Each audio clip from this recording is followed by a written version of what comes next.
Scubby donated $5. Anakin slaughtered the Sith-backed Tusken camp with collective punishment. Yoda sensed much pain in Skywalker. Why didn't the council follow up? Did Obi-Wan defend Anakin because he was the chosen one supposed to bring balance to the Force, which he did to Sith and to Jedi? Did the Sand people try and take revenge on Luke the day Obi-Wan saved him? There is no innocent murdering, water-stealing Skywalker. Alright, so the Star Wars movies are kind of badly written. And the problem is they needed Anakin to fall to the dark side. And like the original Star Wars movies were good because George Lucas, his original draft was kind of bad, but because he wasn't a billionaire, he had to compromise, and other writers gave him constructive feedback, which made Star Wars better. When he made the prequel movies, he was the only writer, and because he was the CEO of Lucasfilm, everyone in the company did nothing but kiss his ass and tell him what a genius he was. So, like, little plot holes and inconsistencies just completely fell through the cracks. So Anakin was a slave on Tatooine, and he became a Jedi apprentice by the end of the first movie. And they never freed his mom. They went on all these wacky adventures. They just left his mom as a fucking slave on Tatooine the whole time. Well, the whole point of being a Jedi is they're not supposed to have any personal connections. She didn't have to live with him. They could have freed her from slavery, though. The problem is they needed Uncle Ben to also be on Tatooine because Episode 4 begins on Tatooine. What about Qui-Gon? Wasn't Qui-Gon supposed to train him? And when Darth Maul kills him, because Obi-Wan didn't finish his training, his study, because he was studying under Qui-Gon. Right? Well, he did finish his training. He wasn't a fresh Jedi Knight. He was fresh, but he wasn't Qui-Gon. The Red Letter Media videos, Qui-Gon should have never existed. They should have combined Qui-Gon Jinn and Obi-Wan Kenobi into a new character named Obi-Wan Kenobi. They didn't need two mentor figures in the same movie. They wanted. It kind of does make sense though, because it doesn't. The reason why Anakin it does. The reason why Anakin fell was Obi-Wan wasn't really that great of a teacher for him to begin with. But that's not why he fell. At no point is Obi-Wan being a bad mentor the reason for anything that happened to Anakin. That doesn't make sense. It's one of those things where he doesn't teach him how to manage his anger. They just tell him to suppress it and bury it and not address it. But Qui-Gon actually had that experience. Obi-Wan he experienced the dark side before, and he beat it. He was in the situation that Anakin was in. He could have saved Anakin. If Qui-Gon didn't die and Obi-Wan died, if the positions were reversed, Qui-Gon could have saved the entire series. 100%. Obi-Wan became Anakin's more older brother rather than his master. Okay, so anyway, we're gonna have to agree to disagree because Anakin fell not because they gave him the secret affair with Padme. Then he kills the Tusken Raiders because they kidnapped his mom, and a strong implication that they raped her to death. Because she's chained to a post when he finds her, and she's all beaten up. What were they doing with her? They're probably raping her. So, Anakin was a Jedi for probably, 10 years. I don't know how many years between Episode 1 and Episode 2. But a significant amount of time, they just let her rot as a slave, and then let the Tusken Raiders rape her to death. And it'd be one thing if but slavery is supposed to be illegal in the Republic. So they would have been doing a good thing, and also they didn't have to let her live with Anakin and be his maid or something, but they could have got her set up somewhere else and had but they couldn't do that because they needed Uncle Ben to be on Tatooine. So they had to basically. Here's the problem with the prequels. the prequels had to end where Star Wars begins. So they had to work backwards. So they have to have things happen in order for things to end the way they need to end. But then it's hard to think that way because you're not thinking linearly, you're thinking backwards. So they wrote Anakin to be a certain character. Look at the way a lot of people think politics right now. Right? They come to a predetermined conclusion based on their value, and then they try to make everything in the world work out around that. Well, my point is, if you make a movie and then you write a sequel, it's actually easier because you could just start where the last movie ended. But to write a coherent story and then have it end where the other movie began, you have to make sure that you get to that point. And the problem is, so there's a lot going on. The Jedi had no reason to leave Anakin's mom as a slave for 10 years. Did have a... no, they didn't. Anakin was supposed to sever his connections with his previous life. Just so you're just gonna leave your mom as a slave, and you're just gonna have to just be okay with that. I mean, that's what it requires. That's what it requires. They set up in the first prequel that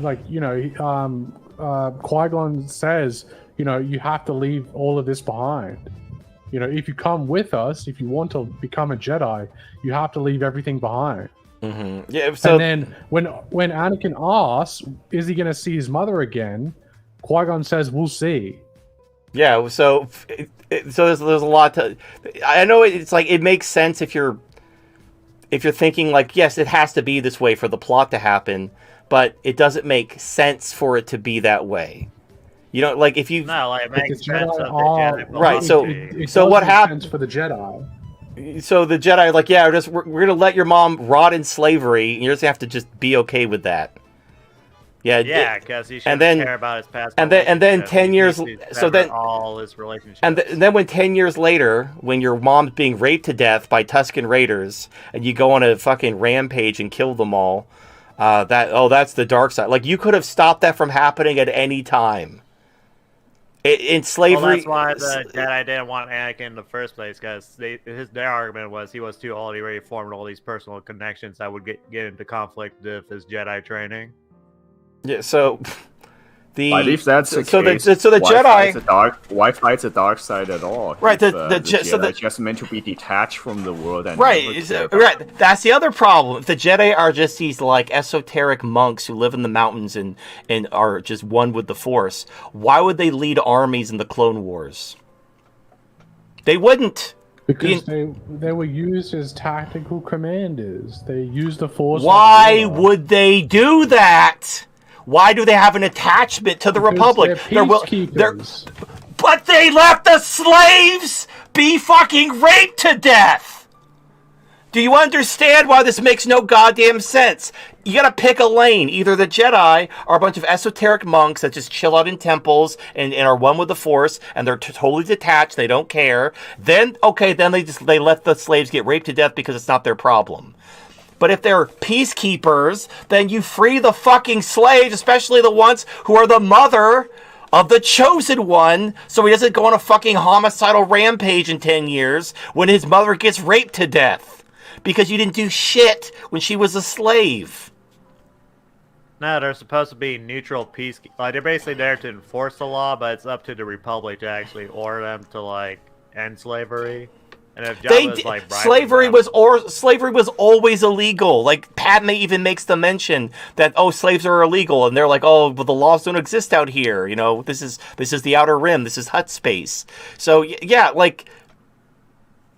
bring up that the Senate's right. very corrupt at this point. Okay, can we just agree? Can we just agree that part is bad? It's bad writing. It's bad writing. Just because the movie has a throwaway line doesn't make it good writing. Because the Jedi are either peacekeepers who uphold the law for the Republic, they're basically super soldiers, or they're detached monks who don't get involved because they can't form attachments and they just have to be one with the Force. They can be both. No, they can't, because otherwise they'd be attached to the Republic. They are attack. They're a auxiliary So force. Attachments are wrong. Attachments are bad. You got to leave your life behind and be a super soldier for the Republic. Why do they work for the Republic at all? That's the other thing too. Why don't the Jedi they should be their own thing? Why are they super soldiers for the Republic?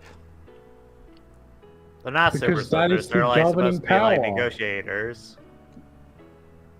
Like they work for whoever is in the most dominant position, and at that time, that's the Republic, and they will defend the peace of everybody that they come across that's inside of the reach of the Republic, because they're currently tied to the Republic. They don't serve the Republic; they act as peacekeepers for the Republic. And we also like see that not all the Jedi agree with that, like with Qui-Gon and Count Dooku breaking off. Mm-hmm. Anyway, okay, so going back to again, it's bad writing. It's incoherent. And you're like, oh, but it's okay because they're peacekeepers. Remember the throwaway line? Like, yes, but that doesn't make sense. Their ideology, they wouldn't be peacekeepers. The Shaolin monks, who the fucking Jedi are based on, were not peacekeepers for the fucking Chinese government. They didn't serve. They didn't serve as warrior generals in the Chinese army. I mean, if you want to complain about bad writing, how come the Empire never figured out the Death Star's weakness while the Rebels were able to figure that shit out in 24 hours?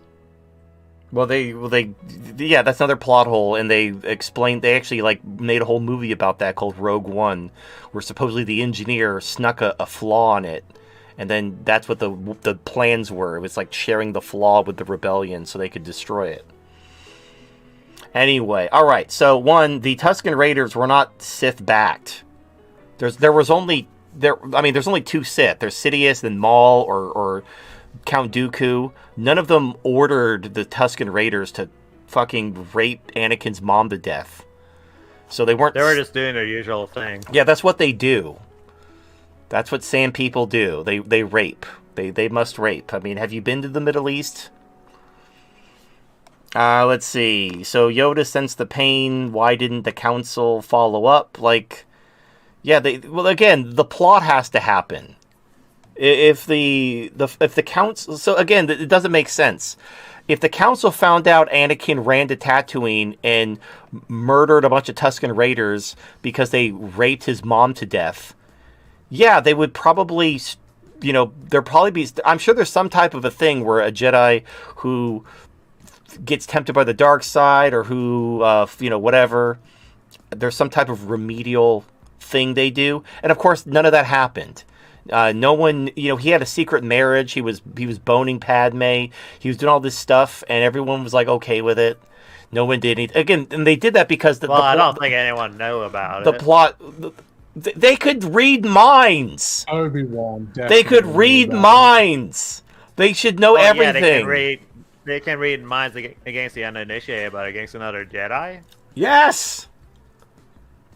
Like Jedi don't have a way to protect them. How do you? There were Jedi who could like bring people back to life, like Jedi. Yeah, look again, but if the problem is the plot doesn't happen if people act the way they would act in that situation. So like this is the problem with bad writing. The writers need the character to go from A to Z, and they want to have these little set pieces in between, and they don't know how to make that happen in a logical, coherent way. So they just make the character do whatever they have to do to make the set pieces and the plot happen. So you have characters acting completely out of character and doing stupid things just so the plot happens. You have these conveniences. That's the telltale sign of shitty writing. When everyone just happens to be in the right place at the right time. Something happens to happen out of nowhere.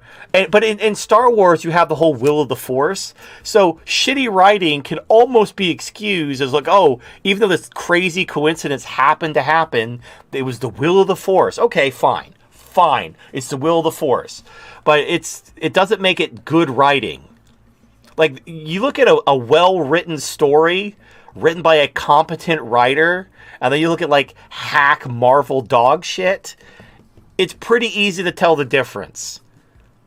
one of them is full of spectacle and lights and sounds and CGI, but it's all just a bunch of conveniences and bad writing and bullshit. And those movies are forgotten. Anyway, okay. Yes. I just think the prequels get like this weird hate. I don't hate the prequels. I've watched them. I own them. But I mean, Star Wars. It has flaws. Right, it has flaws in its writing and its plot. There's plot holes and whatnot. That's always been the case. It's not meant to be The Godfather. It's meant to be I remember. All right, go ahead. Well, no, I was about to say I still enjoy like A New Hope, even though like the whole like Death Star's weakness, like before Rogue One came out, like that really didn't make, like people parodied all the times like, oh, we had this big weakness. If you shoot a torpedo down this, and the whole thing blows up.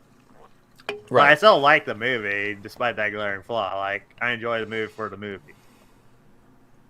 Yeah, I remember RGE's comment about the sequel. I mean, the original trilogy versus the prequel. He said, you watch the original trilogy for some better writing and movie plot and story, and then for his standard for prequel, he went in just with the expectation just for better CGI lightsaber fights and action and battles, and that's what he got. And he wasn't disappointed in the prequel because that's all he expected. Yeah, it's fine. It's whatever. The irony is like Empire Strikes Back, which is like the best Star Wars movie, wasn't even written by George Lucas. It was written by a different guy. So. Again, it's whatever. I used to love Star Wars. Disney killed it for me. But anyway, why did Obi-Wan? The Jedi Council and Obi-Wan kind of like let Anakin do whatever he wanted, so the plot could happen. Like everything happens because the plot has to happen. Like at the end of the day, they had to do something. They needed the plot to happen. They came up with. If George Lucas wasn't a billionaire when he made the prequels, if he had to work and compromise with other writers and he had like investors pushing back against his bad ideas, the prequels would have been better. But because he had nothing but people kissing his ass and telling him what a genius he was, they just put out the script and people didn't question it, and the plot holes happen and conveniences happen and all the telltale signs of bad writing, which is like when you're writing a book or anything really, sometimes halfway through the book, you'll have like a good idea that, you want to add some foreshadowing. So you might have to go back a few chapters and rewrite some things. You might have to do a second draft where you have the story written, but then you have some better ideas, or you think maybe this doesn't work, or you might have to go back and rewrite some scenes. And it might take you a while to come up with the final draft before you start filming. And none of that happened with the prequel movies. George Lucas just wrote them first draft and started filming because nobody gave him any pushback because he was the head of the company and he was a billionaire. Yeah, and to be fair to Lucas, he did want to work with Spielberg, but Spielberg told him he had it. Well, they worked together with Indiana Jones, but yeah, it's fine. Look, people used to shit on those prequels, and then the Disney movies came out, and it's like, oh god. Like now, yeah, so one of the funniest change of opinion was a lot of people after watching the sequel, they said, okay, maybe the prequel wasn't that bad. So I gave Force Awakens a pass because it was just a blatant remake of Episode 4, but I'm like, okay, they're playing it safe after the prequels, okay, but then Rogue One was when I knew everything was bad, and then I'm like, I'm not going to see the next one unless I see reviews. And then Last Jedi came out and everyone's like, oh, this is awful. And then I just said, okay, I'm done. And that Rogue One was the last Star Wars movie I've ever seen. It was also the last movie I'd seen in theaters, was Rogue One. That's when I'm like, and done. And I never looked back. Anyway, as far as killing the Tusken Raiders, yeah, I mean, they're like primitive savages who, kill people and raid and whatever. They're not like a beautiful civilization that they don't even do anything. Like at least the Jawas, like they're scavengers, but they find the droids and they sell them, and they're at least providing some kind of a service. The Tusken Raiders don't do anything. They don't do anything worth a shit. They don't like trade. They're just like bandits that make grunting noises. All right, water stealing. Okay, I don't know what the rest of that comment meant, but hopefully that answered your question. If it didn't, I apologize.